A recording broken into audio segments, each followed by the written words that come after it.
Kaya tayo po andito sa Gapan, sakop ng Pambuan, barangay ng kanyang ama. Kaya itong mga putang inang mga Paskal na ito, magkana-kanalo tayo.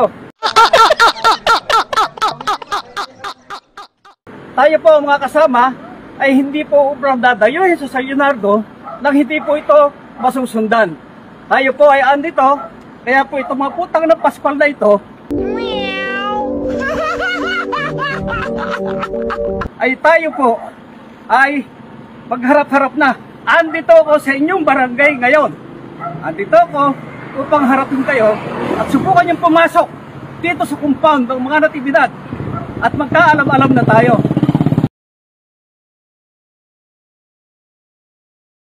Tayo po ay narito para na sa ganon magkaintindihan na. Hindi po ubra yung yabang lang at vlogger lang. Hindi po ako. Ano ba ginawa niyo sa bayan ng San Leonardo? Yung sabungan mo. Sabungan mo nakatapat ng simbahan. Sabungan mo nakatapat ng eskwelahan. Yung putahan na binibigyan mo ng permit. Katapang ng hiya mo. Sabi mo, putang ina mga Paskwal. Putang ina mo, elan na ganyo. Hindot ka. Putang ina mo. Putang ina mo. Elan na ganyo.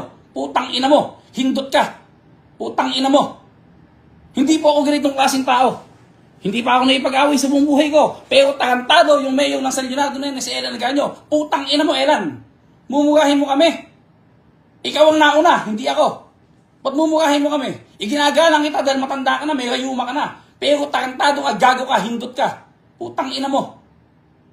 Hindi ka na nahiya sa kapulisan.